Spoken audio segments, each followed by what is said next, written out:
The pros and cons of renting versus buying a home.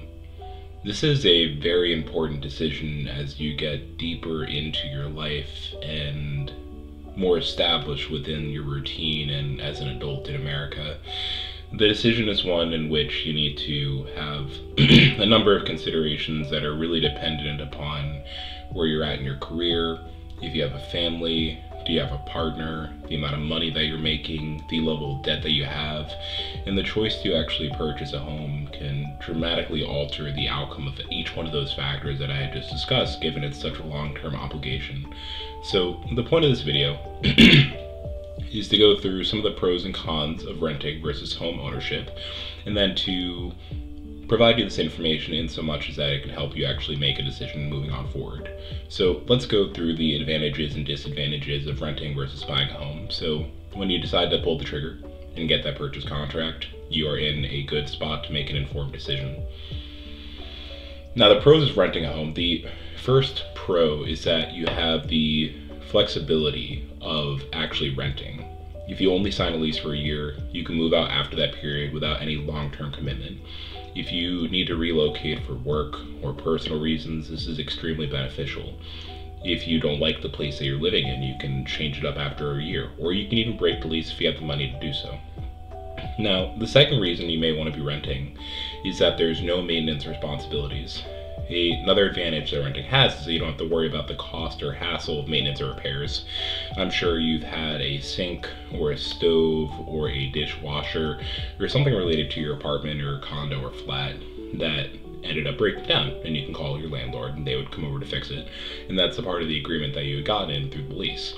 When you own a home, that's not the case. All the responsibilities and maintenance are on you to deal with. Now, the final pro of renting is that it usually has lower upfront costs than buying a home. You don't need a large down payment. You can avoid other costs like homeowners association fees, closing costs, home inspections, appraisal, title, etc. You simply put down a month or two of rent, pay on an ongoing basis, and then renew your lease on an annualized basis, provided that they don't raise the rent on you. Now, renting isn't all rainbows, butterflies, and unicorns. There are some cons in renting as well. First and foremost, when you rent a home, you're essentially paying someone else's mortgage. You don't build any equity in the property, which means you don't have an asset to sell or borrow against in the future.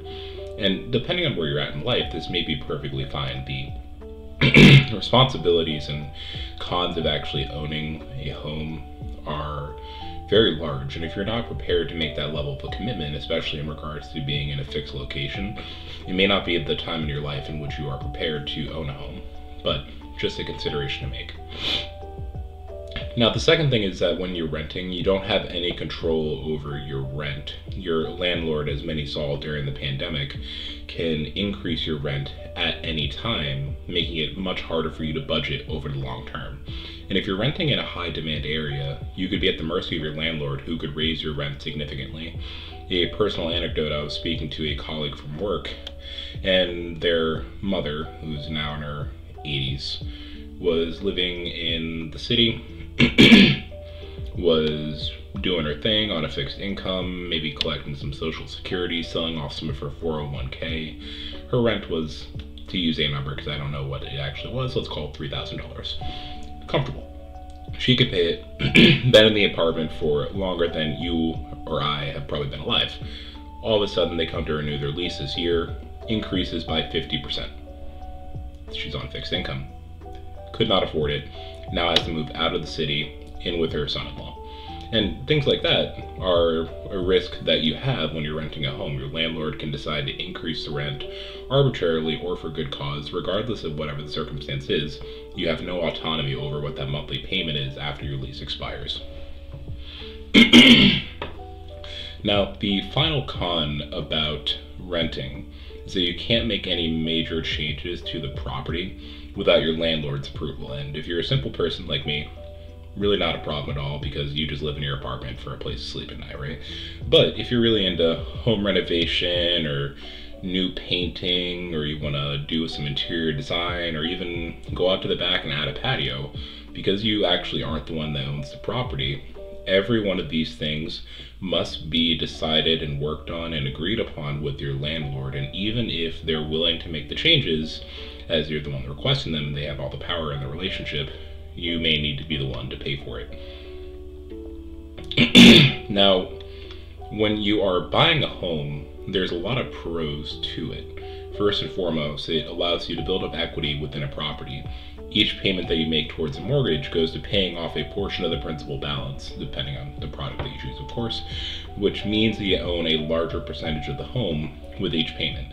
And why might having equity within a property be beneficial? Well, first and foremost, real estate is a fairly stable asset class. It appreciates between 3 and 4% on an annualized basis.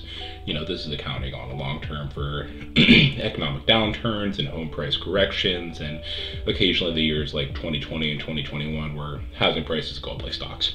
But when you do need that liquidity later into the future, whether it can be in the form of a mortgage or a HELOC, or to sell the home to perhaps buy something else, a bigger home or some investments, because when you've been making those mortgage payments, a portion of that was going to principal. That's money that you're over the long term putting back into your pocket. You're buying back that asset.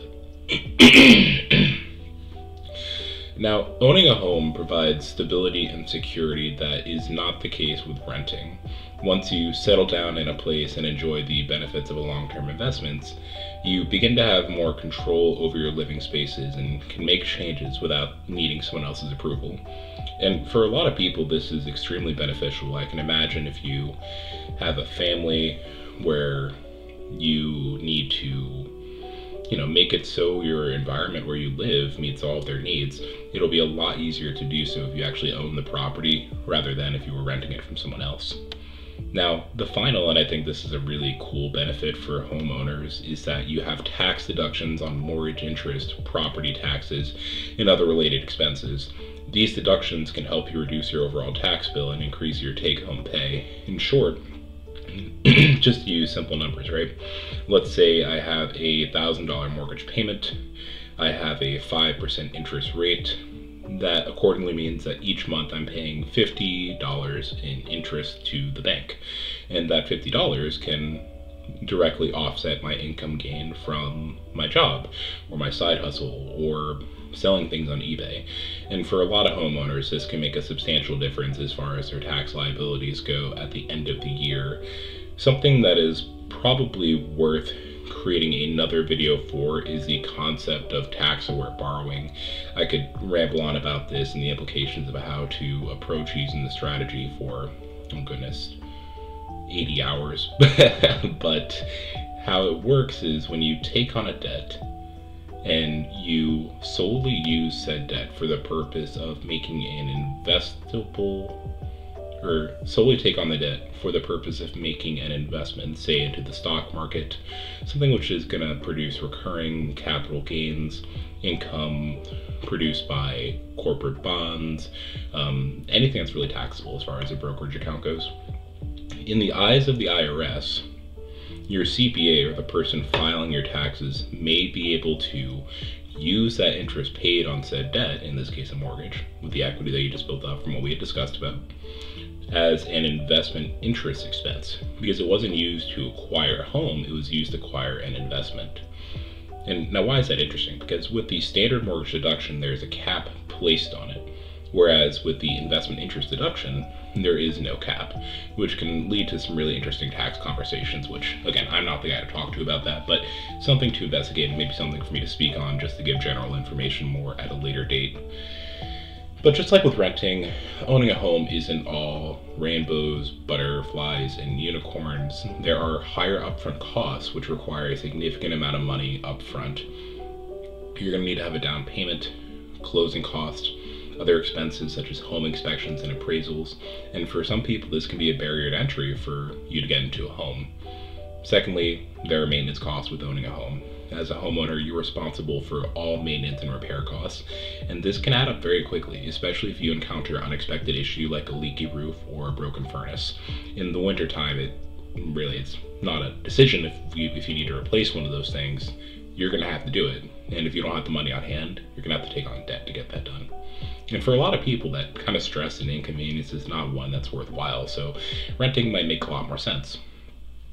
Now, being less flexible is the final con of owning a home.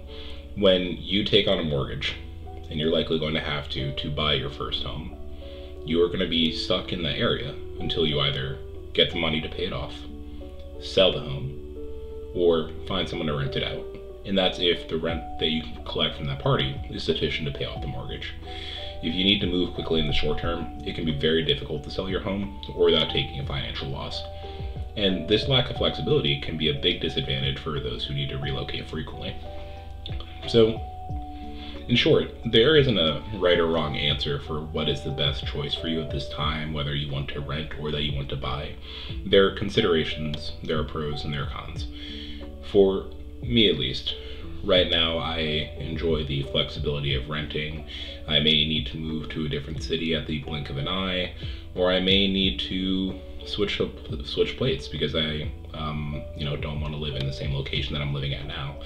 Whereas if you're someone a little bit more established, you have a family, you have a long-term career that you really enjoy and you want to ride it out for a very long time, owning a home might be a better decision than renting, right?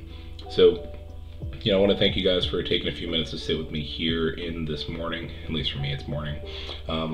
Wishing you all the best. Be sure to check out the comments section down below for some links to some free resources and platforms that I like. In addition, I'd love to get your thoughts on whether you think it makes more sense to rent or to buy. So be sure to leave a comment down below, and we'll talk soon.